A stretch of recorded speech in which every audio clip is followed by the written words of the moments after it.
اس کا مطلب آپ سمجھیے. ان لوگوں کو شرم آنی چاہیے جو یہ پروپیگنڈا کرتے ہیں, اس قسم کے غداری کے کارڈ بانٹتے ہیں. میں نے جیسے پہلے کہا آپ کو کہ جو کچھ ہوا بنگالیوں کے ساتھ, بلوچوں کے ساتھ, کیا ہم کشمیریوں کے ساتھ وہ کرنا افورڈ کر سکتے ہیں؟ وہ آج ڈٹ کر کھڑے ہیں. مجھے افسوس کے ساتھ یہ کہنا پڑتا ہے کہ پاکستان کی ریاست نے, ہم نے ہمیشہ پروموٹ کیا, ہم نے خبریں دی, ہم نے پیسہ خرچ کیا, اپنے وسائل خرچ کیے کہ اس معاملے کو اٹھایا جائے کہ مقبوضہ کشمیر میں انڈیا زیادتیاں کر رہا ہے. ہم اسے خصوصی کوریج دیتے تھے, لیکن آج تک اتنے بڑے پیمانے پر لوگ انڈین ہائی کمیشن کے سامنے نہیں گئے. اتنی بڑی تعداد میں کشمیری کبھی انڈیا کے خلاف احتجاج کرنے کے لیے نہیں گئے. آج سے تھوڑے دن پہلے پی ٹی وی پہ خبر چلائی جا رہی تھی, پاکستان کے ٹی وی چینلز کو کہا گیا کہ آپ یہ خبر چلائیں, جنیوا میں بھارت کے خلاف احتجاج ہوا ہے اور وہ کشمیریوں نے کیا ہے. میں نے وہ کشمیری گنے, وہ 12 لوگ تھے ٹوٹل. ان 12 لوگوں کی خبر پہ آپ ہیڈ لائن چلا رہے تھے. یہاں ہزاروں لوگ نکل کر آ گئے ہیں. کئی لوگ کلیم کرتے ہیں جو زیادہ بولتے ہیں, وہ 1 لاکھ کی تعداد بھی بولتے ہیں کہ اتنی بڑی تعداد میں لوگ پہلے کبھی نہیں نکلے. کم سے کم بھارت کے خلاف تو کبھی اتنے لوگ نہیں نکلے تھے. ذرا اپنے گریبان میں جھانکیں اور پوچھیں کہ کیا اس سے آدھے لوگ کبھی ہم بھارت کے خلاف نکال پائیں؟ جتنے لوگ آج پاکستانی اداروں کے خلاف اور ان کے ظلم کے خلاف احتجاج کر رہے ہیں, اور بڑے آرام سے ڈھیلے منہ کے ساتھ ہم کہہ دیتے ہیں کہ یہ بھارت کے ایجنٹ ہیں. کیوں آپ بھارت کو اتنا بڑا کریڈٹ دے رہے ہیں؟ یہ اتنا بڑا شو تھا کہ اس کا کریڈٹ بھارت کو دے کر آپ سرنڈر کر رہے ہیں ان کے سامنے. بھارت کی یہ کیپیسٹی نہیں ہے, ان کی یہ کیپیبلٹی نہیں ہے کہ وہ اتنے بڑے پیمانے پر آزاد کشمیر کے شہریوں کو نکالیں پاکستان کے خلاف یا پاکستان کے اداروں کے خلاف یا ان کی پالیسیز کے خلاف. نہ وہ پاکستان کے خلاف ہے, نہ اداروں کے خلاف ہے. ایکچولی تو وہ پالیسی کے خلاف بات کرتے ہیں, وہ اپنا حق مانگ رہے ہیں. میں نے ان سے بات کی, وہ ان کو 12 سیٹیں ان کے دماغ میں پھنس گئی ہیں.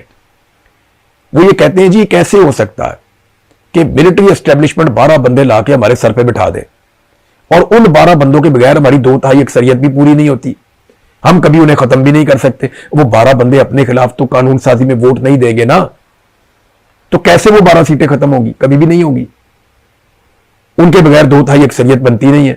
پھر آپ نے آزاد کشمیر میں فلور کراسنگ کی اجازت رکھی ہوئی ہے کہ کوئی بھی بندہ اپنی پارٹی چھوڑ کے دوسری پارٹی میں شامل ہو جائے, جب دل کرے جا کے دوسری پارٹی کو ووٹ ڈال دے, اس سے کوئی فرق نہیں پڑتا, اس کا ووٹ کاؤنٹ ہو جائے گا.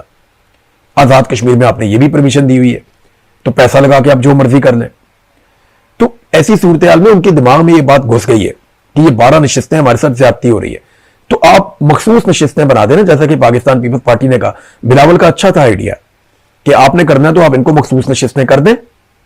جب آپ ان کو مخصوص نشستیں کر دیں گے تو لڑائی ختم ہو جائے گی, مقبوضہ کشمیر کی نمائندگی بھی ہو جائے گی, آپ کا کاز بھی متاثر نہیں ہوگا, آزاد کشمیر کے لوگوں کے مینڈیٹ کا احترام بھی ہو جائے گا. لیکن اس میں نقصان صرف یہ ہے کہ پاکستان کی اسٹیبلشمنٹ کا آزاد کشمیر کی حکومت کے اوپر کنٹرول کمزور ہو جائے گا, اور وہ چاہتے ہیں پاکستان پہ کنٹرول, پورا کنٹرول, کہ گلگت بلتستان بھی کنٹرول میں ہو, آزاد کشمیر بھی کنٹرول میں ہو, پاکستان کی کمزور سرکار بنائی جائے وہ بھی ہمارے کنٹرول میں ہو. عمران خان کو جان بوجھ پہ بیساکھیوں پہ کھڑا کیا, آج کی حکومت کو جان بوجھ کر بیساکھیوں پہ کھڑا کیا, نواز شریف کو لاسٹک کی شلوار پہنا دی. یعنی اب کیا ضرورت تھی اس کی؟ نواز شریف کو آپ کہتے جی آپ الیکشن ہار گئے, گھر میں جائیں, اس کی بھی عزت باقی رہ جاتی. 3 دفعہ کے وزیر اعظم کو رول کے رکھ دیا, یعنی وہ دونوں جگہ سے الیکشن ہارا, اگر اس کی ہار ہو جاتی نا تو شاید اس کی عزت بچ جاتی. اس کو زبردستی غلط الیکشن جتوا کے, اور جس طرح اس کو کیا اس کی عزت کے ساتھ کھیل گئے پکڑ کے, اور میاں صاحب کو بھی سمجھ نہیں آئی ان کے ساتھ کیا ہوا. 3 دفعہ کا وزیر اعظم, یہ انجام نہیں ہونا چاہیے تھا. آج کشمیری مجھے روک روک کے یقین دلا رہے, مجھے وہاں پہ شوکت نواز میر صاحب کے بھائی بھی ملے, ان کی آنکھوں میں نے درد محسوس کیا, میں نے انہیں یقین دلایا. میں نے کہا نہ میں غدار ہوں, نہ آپ غدار ہیں, نہ آپ کا بھائی غدار ہے, یقین کریں ہم اس میں سے نکل جائیں گے, اللہ تعالیٰ بہتر کرے گا, ہم کوشش کریں گے. ایک بے بسی میں نے دیکھی ہے, ریاست کیا کر رہی ہے, اسے اغوا کیا ہوا بتا ہی نہیں رہے کہاں پہ.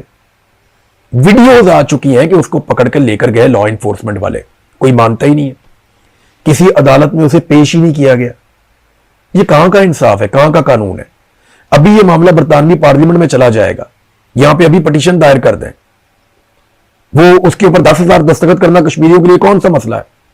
آج جو 50,000 بندہ باہر لے کر آ گئے ہیں وہ 10,000 دستخط کر دیں گے, 2 دنوں میں کر دیں گے, 10 دن میں کر دیں گے, پھر وہ پارلیمنٹ کے اندر ڈسکس ہوگا یہاں پہ, پھر آپ کیا کریں گے؟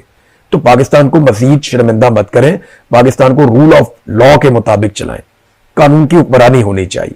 اب جائیں ذرا پاکستان میں, وہاں کیا ہوا؟ آزاد کشمیر کے ہر ضلع کے اندر ہڑتال ہوئی ہے, ہر جگہ پہ لوگوں نے نکل کر احتجاج کیا ہے, بڑے پیمانے پر احتجاج کیا ہے, لیکن میڈیا کو رپورٹ ہی نہیں کرنے دیا گیا. سوشل میڈیا کو وہاں ویسے ہی تباہ و برباد کر دیا گیا, ہر ایک کو گھیرا ڈال لیتے ہیں. بڑی مشکل سے کچھ مناظر اور کچھ ویڈیوز ہمارے ہاتھ لگی, انہیں دیکھ کر ہمیں آئیڈیا ہوا کہ نیچے میرپور اور ڈڈیال سے لے کر نیلم ویلی تک پورے کشمیر میں بھرپور احتجاج ہوا ہے. راولا کوٹ میں جو احتجاج ہو رہا تھا اس کی تعداد دگنی سے زیادہ ہو گئی, یعنی پورے گھر کے اندر کوئی نہیں تھا, سارے کے سارے لوگ نکل کر احتجاج میں پہنچ گئے. آپ کو یہ نظر نہیں آ رہا؟ آپ وہاں پہ الیکشن کروا رہے ہیں جعلی قسم کا, آپ کچھ اور سوچ رہے ہیں, پاکستانی کچھ اور سوچ رہے ہیں, آپ کچھ اور کر رہے ہیں, کشمیری کچھ اور کر رہے ہیں. فار گاڈ سے ایک لمحے کے لیے اپنی ذات سے باہر نکل کر پاکستان کا اور کشمیریوں کا سوچیں. یہ نفرت پھیلتی چلی جا رہی ہے, یہ پھیلتی چلی جائے گی. یہ غداریوں کے کارڈ اور غداریوں کے سرٹیفکیٹ جو آپ بانٹ رہے ہیں, یہ کل کو آپ سے جو فصل آپ نے بوئی ہے نہیں کاٹی جائے گی, مصیبت بن جائے گی. نہ میں غدار ہوں, نہ میں تم میں سے کسی کو غدار کہتا ہوں. غدار صرف وہی ہے جس نے آئین توڑا ہے. غدار صرف وہی ہے جو اپنے حلف کی پاسداری نہیں کرتا. غدار صرف وہی ہے جو پاکستانیوں پہ بندوق چلاتا ہے, پاکستانیوں سے ٹیکس لیتا ہے. پاکستانی غدار نہیں ہو سکتے. پوری دنیا میں, انڈیا میں غدار ختم ہو گئے, بنگلہ دیش میں غدار ختم ہو گئے, امریکہ میں غدار ختم ہو گئے, برطانیہ میں غدار ختم ہو گئے, یورپ پورے کے اندر غدار ختم ہو گئے. صرف پاکستان ہی ایک ملک بچا ہے جہاں پہ ابھی غدار ہے. دنیا میں کہیں یہ کارڈ اس طرح نہیں کھیلا جاتا جس طرح پاکستان میں کھیلا جاتا ہے. کبھی مذہب کارڈ ہے, کبھی غداری کا کارڈ ہے, کبھی کرپشن کا کارڈ ہے, کبھی کوئی فیملی کا کارڈ ہے, کبھی کوئی نجی زندگی کی ویڈیوز ہیں. یہ کیا چل رہا ہے؟ ایسے ملک چلتا ہے؟ اس نفرت کے ساتھ ایک دکان نہیں چلتی جس کے ساتھ آپ ملک چلانے کی کوشش کر رہے ہیں. بہرحال کشمیریوں نے بڑے پیمانے پر احتجاج کیا. ایک کشمیری شہید ہوا جو اب تک رپورٹ ہوا ہے, BBC نے اس کو کنفرم بھی کر دیا ہے. تو میں آپ کو ایک دفعہ پھر بتاؤں کہ کشمیریوں نے آج پاکستان زندہ باد کہا ہے. وہ کہتے ہیں بار بار, آپ اس موقع سے فائدہ اٹھائیے. میں ان کے گڑھ میں, ان کے بیچ میں کھڑا ہو کر پاکستان زندہ باد کا نعرہ لگا کر آیا ہوں. اور کیا چاہیے آپ کو؟ اور کیا چاہیے؟ ابھی بھی غدار ہیں وہ لوگ. وہ غدار نہیں ہے, وہ آپ سے بڑے اور آپ سے زیادہ محب وطن ہیں. انہوں نے اپنے سینوں پہ گولیاں کھائی ہیں, انہوں نے ریسکیو کیا ہمارے جوانوں کو, انہوں نے ہمیشہ ہمیں سر آنکھوں پہ بٹھایا. لیکن ہم انہیں کیا دے رہے ہیں؟ وہ مانگ کیا رہے ہیں؟ چھوٹے چھوٹے مطالبات ہیں, اور وہ یہ کہتے ہیں ہمارا مینڈیٹ ہمیں دے دیں آپ. اور ہم نے ضد پکڑی ہوئی کہ نہیں, ہم فیصلے کریں گے بند کمروں میں. ایسے ملک نہیں چلے گا, ایسے کشمیر بھی نہیں چلے گا. آپ کر رہے ہیں نا تجربہ, کر کے دیکھ لیں. جو آپ نے پاکستان کے ساتھ کیا وہی آپ بلوچستان اور کشمیر کے ساتھ بھی کرنے جا رہے ہیں. اب ناظرین آپ آ جائیں ایک اور چیز پہ, رضا ڈار والا کیس جس کو ہم بار بار ڈسکس کر رہے ہیں, اسحاق ڈار کے نواسے والا. اس میں چند بڑے امپورٹنٹ کوسچنز پیدا ہو گئے.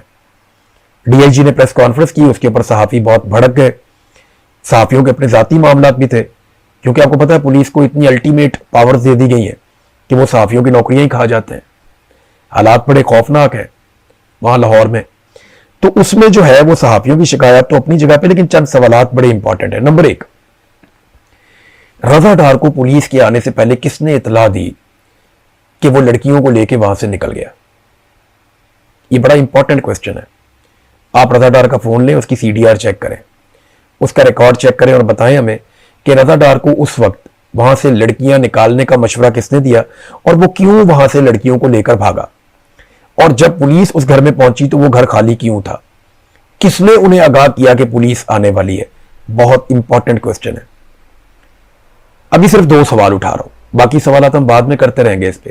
دوسرا سوال یہ ہے کہ پولیس کو اس بات کی ضرورت کیوں محسوس ہوئی کہ فلٹر ہاؤس جہاں پہ رضا کی گاڑی کا ایکسیڈنٹ ہوا اور لڑکیاں گاڑی سے بھاگ گئیں, اس جگہ کے اور اس کے آس پاس کی تمام CCTV فوٹیج اٹھا کر پولیس غائب کر کے لے گئی. پولیس کو اس چیز کی ضرورت کیوں پڑی؟ دوسرا امپورٹنٹ کوسچن یہ ہے. اب یہ کہیں گے جی میں تحقیقات کے لیے ضرورت تھی. تحقیقات کے لیے تو جہاں گاڑی لگی ہے ایک کیمرہ بھی بہت تھا, آپ نے آس پاس کے سارے کیمروں کی فوٹیج غائب کی. آپ اس وقوعے کو چھپانا چاہتے تھے, اور اسی لیے آپ نے ایک دوسرا وقوعہ بیان کیا کہ ہم نے تو ان کو بازیاب کروایا. بازیاب کروانا ایک الگ کہانی ہوتی ہے. لوگوں نے آپ کو 15 پہ کال کیا, آپ وہاں پہ پہنچے اور لڑکیاں آپ کے حوالے ان پاکستانیوں نے کی جن کے سامنے وہ خود جان بچا کر آ گئی تھی. یہ بالکل ایک الگ کہانی ہے. لڑکیوں نے اپنے آپ کو خود بازیاب کروایا اور وہ ایک ایکسیڈنٹ کے نتیجے میں ہوا. ناظرین آپ کو یاد ہوگا کہ اس پہ ہم بات کرتے رہیں گے. امریکہ میں ڈاکٹروں کی ایک تنظیم تھی, انہوں نے بڑے شاندار طریقے سے ہمیشہ عمران خان صاحب کے حق کے لیے آواز اٹھائی تھی. وہ ہمیشہ یہ کہتے تھے کہ ہم آواز اٹھائیں گے, ہم زور لگائیں گے. انہوں نے بڑی کوشش کی, پاکستان میں آ کر کوشش کی, پاکستان سے باہر کوشش کی, بڑی لابنگ کی, بڑا زور لگایا, بہت بڑے بڑے احتجاج کیے, اپنی جیب سے لوگوں نے پیسہ خرچ کیا. تو بڑی کوشش کی ان اوورسیز پاکستانیوں نے, ڈاکٹرز نے, اپنا ان کی تنظیم ہے, کمال انہوں نے کام کیا تھا. ایسا لگتا ہے کہ شاید وہ لوگ تھکنا شروع ہو گئے. میری جن ڈاکٹر سے بات ہوتی ہے نا, تو وہ آج بھی وہ کاز کے ساتھ کھڑے ہیں. وہ یہ کہتے ہیں کہ پاکستان میں رول آف لا ہونا چاہیے, عمران خان کے ساتھ جو ظلم اور زیادتی ہو رہی ہے وہ ختم ہونی چاہیے. لیکن میں نے دیکھا کہ تنظیم کی جو سربراہی ہے وہاں پہ اب بہت دباؤ شاید بڑھ گیا ہے. شاید اسٹیبلشمنٹ کا اتنا دباؤ ہے کہ وہ عمران خان کا چہرہ بھی نہیں لگا پائے. ایک 92 کے ورلڈ کپ پہ عمران خان کا ایک فوٹو لگایا, لیکن ان کا بیچ میں سے چہرہ غائب کر دیا. اب یہ پریشر کی علامت ہے اور نشانی ہے. اس کے بعد جو اپنا کا پروگرام تھا اس میں انہوں نے ہر طرح کی پولیٹیکل گفتگو سے منع کر دیا. بعد میں احسن اقبال صاحب بھی ان کے مہمان بنے, وہ بھی ہم نے تصاویر اور ویڈیوز دیکھی. تو اب نہ وہاں پہ کافی ڈویژن پیدا ہو گئی. ڈاکٹرز یہ کہتے ہیں کہ وہ اپنے کاز کے ساتھ کھڑے ہیں اور وہ چاہتے ہیں کہ عمران خان کے ساتھ جو ظلم اور زیادتی ہو رہی ہے وہ بند ہو جائے. لیکن جو قیادت ہے شاید اب وہ اس کا بوجھ مزید نہیں اٹھا پا رہی, یا انہوں نے کوئی اور طریقہ سوچ لیا ہے. بہرحال اس پہ بہت زیادہ لے دے ہو رہی ہے, بہت شور مچا ہوا ہے. اب وہ اپنا آفیشیل موقف کیا دیتے ہیں یہ ہم دیکھیں گے, پھر آپ کے ساتھ شیئر کر دیں گے. ناظرین تاریخ کا سب سے بڑا جنازہ ہوا ہے آیت اللہ علی خامنائی کا. یہ دعویٰ کیا ایک امریکی صحافی نے. امریکی جرنلسٹ جو وہاں پہ گئے ہوئے تھے, ان کا نام ہے میکس بلومینتھل. انہوں نے ایک ٹویٹ کرتے ہوئے کہا کہ اگر آپ یہاں پہ نہیں ہیں نا تو آپ اس کو نہیں سمجھ سکتے. میں نے آج تاریخ کے سب سے بڑے جنازے میں شرکت کی ہے, اور انہوں نے لاکھوں لوگوں کا کلیم کیا. جو ویڈیوز آ رہی ہیں وہ حیران کن ہے. ڈونلڈ ٹرمپ بھی حیران, باقی پوری دنیا حیران ہے کہ اور میں نے آپ سے بہت پہلے یہ بات کہی تھی کہ آیت اللہ علی خامنائی کا جو نماز جنازہ ہوگا نا وہ ایران کو ایک نئی انرجی دے دے گا. اور میں نے یہ ہوتا ہوا دیکھا, جس طریقے سے انہوں نے اس کو آرگنائز کیا. ایران کو اس کا کریڈٹ چاہتا ہے ان کی گورنمنٹ کو کہ پرامن طریقے سے اتنے بڑے ایونٹ کو انہوں نے آرگنائز کیا. اس کا سادہ سادہ مطلب پتہ کیا ہے؟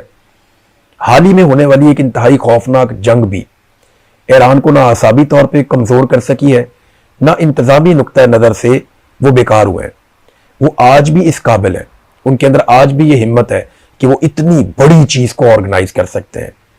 تو ایرانیوں نے ایک مرتبہ پھر اپنے آپ کو نہ صرف ثابت کیا بلکہ انہوں نے بتایا کہ وہ ایک قوم کی طرح ابھی بھی مقابلہ کر سکتے ہیں.